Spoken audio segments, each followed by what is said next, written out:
catatan peristiwa dalam bulan Oktober begini. Tanggal 10 Oktober yang lalu, Paus Fransiskus bersama dengan para uskup membuka sinode untuk seluruh gereja, dan sinode ini akan berlangsung selama 2 tahun sampai bulan Oktober 2023. Adapun tema yang dipilih adalah menuju gereja sinodal, persekutuan, partisipasi, dan misi.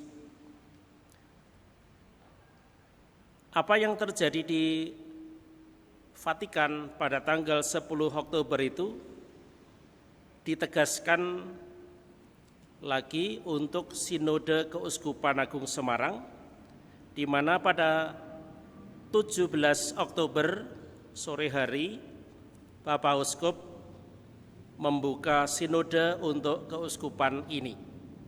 Temanya sama. Apa yang diharapkan dengan sinode ini? Sinode biasanya dipahami sebagai sebuah pertemuan para uskup di seluruh dunia dan bertempat di Roma, hanya untuk pada periode pendek. Kali ini sinode memang digagas berbeda, dan karena berbeda lalu juga ditunjukkan dengan tema yang tadi saya sebutkan, yaitu menuju gereja sinodal. Apa arti sinode? Sinode dari akar katanya itu ada kata majemuk yang berarti berjalan bersama. Pertanyaannya adalah siapa yang berjalan bersama? Yang berjalan bersama itu bukan hanya para uskup bersama dengan paus, tetapi mulai dari paus, uskup, dan kemudian para imam. Ditambah lagi dengan para biarawan, biarawati, dan mereka semua yang menjalani hidup bakti. Ditambah lagi dengan seluruh awam. Kita tahu mulai beberapa tahun yang lalu itu di sekitar kita di Indonesia sudah mulai dibentuk kelompok-kelompok awam yang kemudian kita sebut sebagai kelompok kategorial. Maka juga keuskupan kita untuk mengikat dan memperkuat tugas evangelisasi yang dilaksanakan oleh kelompok kategorial ini, mulai periode yang baru saja ini, Bapak Uskup mengangkat seorang vikep kategorial untuk satu keuskupan. Kalau keuskupan Jakarta itu sudah cukup lama, tetapi keuskupan kita baru saja. Itu mau mengatakan kepada kita bahwa ada banyak kelompok-kelompok yang ingin hadir, ingin berperan dalam hidup menggereja menurut kekhususannya. Misalnya, kelompok karyawan muda Katolik, kelompok para tenaga medis Katolik, kelompok wartawan Katolik, kelompok pengacara Katolik.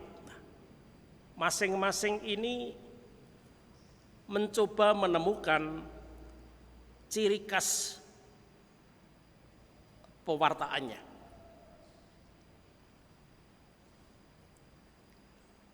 Dan itu berarti bersama dengan semua yang ada dalam gereja, kita itu diharapkan untuk bersama-sama berkumpul untuk saling mendengarkan sudut pandang masing-masing. Sebutlah sebuah tema, gereja bagi orang miskin. Supaya gagasan ini bukan hanya menjadi wacana, tetapi dapat dieksekusi, diperlukan pendekatan dari berbagai macam sudut itu tadi. Bagaimanakah menerjemahkan gagasan gereja bagi orang miskin atau option for the poor dari sudut para biarawan-biarawati, dari sudut para pengacara, dari sudut para pengusaha. Intinya apa? Baik itu segala macam profesi tadi harus menjadi jelas di dalam hidup dan cara kerja masing-masing, sehingga nampak bahwa kita ini Katolik, murid Yesus Kristus yang tergerak hatinya untuk mewartakan iman dari pintu masing-masing. Itulah sebabnya mengapa sinodalitas atau kebersamaan itu menyangkut 3 hal. Yang pertama, kebersamaan itu menyangkut apa yang disebut dengan istilah modus vivendi, yaitu cara hidup. Bagaimanakah kita masing-masing menghidupi iman dalam profesi kita, dalam pekerjaan kita, di dalam keprihatinan dan bahkan mungkin hobi kita. Artinya secara sadar kita menghayati itu, bahwa seluruh hidup saya mulai dari lahir sampai nanti meninggal itu adalah sebuah pewartaan yang kita bukan hanya sadari tapi sengaja kita lakukan untuk tujuan itu dengan target tertentu. Pertama, cara hidup. Yang kedua, modus operandi, yaitu cara bertindak. Cara kita sebagai orang Katolik mendekati sebuah perkara, seperti tadi contoh, mendekati perkara orang-orang miskin, mendekati orang-orang difabel, dan bagaimana menguongke mereka, bagaimana mengangkat harkat dan martabat mereka, itu harus nyata, harus terbukti, sehingga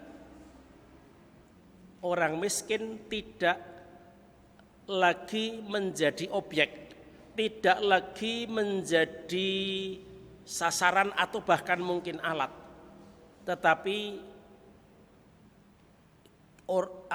kemiskinan itu sendiri harus bisa kita singkirkan dari tengah masyarakat ini. Bagi para politisi, tentu pendekatannya berbeda dari para pekerja sosial menghadapi kemiskinan. Artinya apa? Kalau kita para pekerja sosial barangkali mendekati orang miskin dengan cara mengumpulkan katakanlah makanan atau pakaian atau bagaimana. Tetapi sebagai politisi Katolik, ya caranya dengan mengubah aturan, misalkan begitu, karena kemiskinan itu tidak selalu bisa diletakkan sebagai kemiskinan personal. Seringkali kemiskinan itu terjadi karena dibuat oleh para politisi, sehingga menjadi sebuah kemiskinan struktural, misalkan seperti itu.